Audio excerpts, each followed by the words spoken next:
Hari ini saya ingin menceritakan kisah yang dapat saya kongsikan dan cerita seram daripada sebuah majalah yang terkenal suatu masa dulu tu, Minggu Wanita.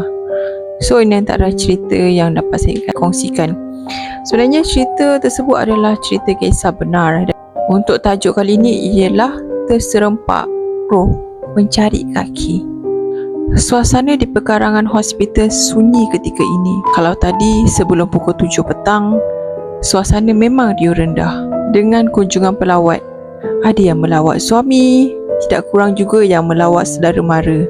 Tetapi selepas 7 malam, pengawal sudah mula mencari pelawat yang degil yang masih belum keluar daripada ward. Kerana ada sesetengah pelawat yang masih degil dan enggan meninggalkan ward walaupun waktu melawat sudah pun habis. Kalau ada pun yang menunggu, namun tidak ramai kerana mereka memerlukan surat kebenaran daripada pihak hospital untuk menunggu pesakit. Jam ketika ini menunjukkan pukul 9.30 malam. Kali ini kebanyakan pesakit sudah mula melelapkan mata. Kesakitan yang tanggung membuatkan mata mudah terlelap. Sementara itu, Sufian masih merenung siling. Matanya tidak mahu lelap. Lagipun dia sudah puas tidur di siang harinya. Penat menerima kunjungan sanak saudara yang datang melawatnya pada siang hari, yang tidak putus-putus memberikan nasihat supaya dia sabar dengan ujian yang dihadapinya. Kemalangan jalan raya yang dilaluinya pada 3 hari lepas mengakibatkan dia terpaksa tinggal di hospital. Tangannya patah 3 bahagian dan menurut doktor masih lagi ada beberapa pembedahan yang dia perlu jalani. Dan Sufian memikirkan kesakitan dia alami, tiba-tiba dia terasa ingin pergi membuang air kecil. Dia rasa tidak boleh tahan-tahan lagi. Dia mahu meminta bantuan jururawat, namun berasa segan kerana dia sebenarnya sudah agak sihat dan boleh untuk bangun sendiri. Mahu tak mahu, dia terpaksa berjalan jauh untuk pergi ke tandas. Suasana ketika itu semakin sunyi. Tak kala bangun dari katil, Sufian dapat melihat jururawat mula memasuki bilik demi bilik untuk memberikan ubat seperti mana doktor telah tetapkan. Kerana bimbang terkencing, dia lalu mempercepatkan langkahnya ke tandas. Seminit 2 sebelum sampai ke tandas tersebut, tiba-tiba dadanya berasa berdebar-debar. Seolah-olah ada sesuatu yang tidak kena.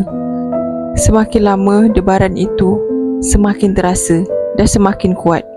Namun digagahi juga memasuki bilik air tersebut. Dari satu bilik ke satu bilik yang tolak, semuanya terbuka. Disebabkan dia sudah terbiasa membuang air kecil di bilik yang hujung sekali, dia cuba memasuki bilik air tersebut, namun malangnya bilik itu terkunci. Seperti ada seseorang di dalam bilik air tersebut. Sementara anak muda ini masih menunggu bilik air yang hujung sekali tu, dia tiba terdengar bunyi seperti orang menyelongkar sampah. Ada orang rupanya, katanya, bisik Sufian perlahan. Pada sangkaannya, dia seorang sahaja di dalam toilet tersebut. Semakin masa berlalu, semakin dia hairan dan pelik. Kenapa orang yang dia tunggu untuk keluar masih lagi tidak keluar daripada bilik air yang hujung tu? Dia masih tertanya-tanya. Dan akhir sekali dia nekat untuk menolak pintu bilik air tersebut. Namun, apa yang mengejutkan, pintu bilik air tersebut tidak berkunci dan dia melihat tiada sesiapa pun dalamnya. Sedangkan dia tidak melihat sesiapa pun keluar daripada bilik air yang hujung tersebut. Kecut perut Sufian apabila memikirkan perkara tersebut. Seingat Sufian, sewaktu dia menunggu di luar, dia mendengar orang menyelongkar tong sampah di dalam bilik air hujung tersebut. Tapi setelah beberapa minit dia menolak pintu bilik air tersebut, tiada siapa di dalam. Hatinya tidak keruan. Dia segera melepaskan hajat. Ketika dia tergesa-gesa keluar daripada bilik air tersebut. Pintu keluar pula terkunci daripada dalam. Puas dicuba untuk menggunakan tangan sebelah untuk membuka pintu tersebut tapi masih gagal.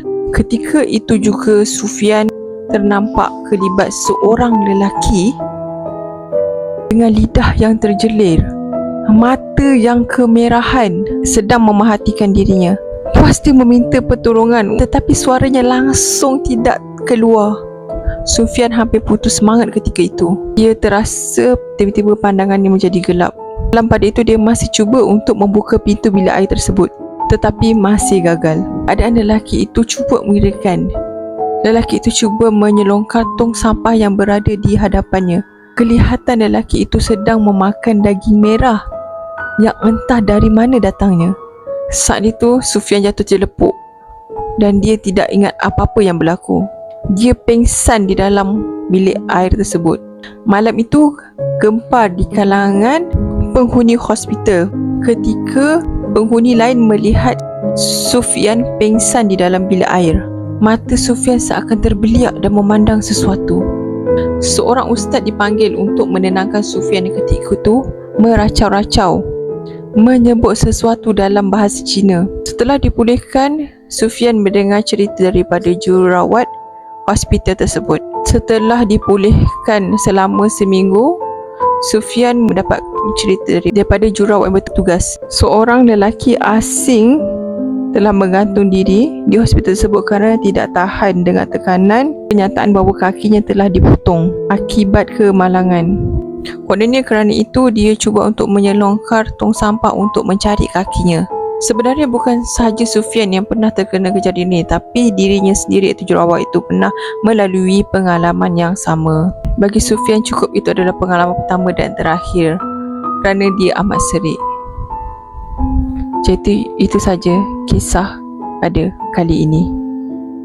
Jangan lupa like, subscribe dan share. Sekian, terima kasih.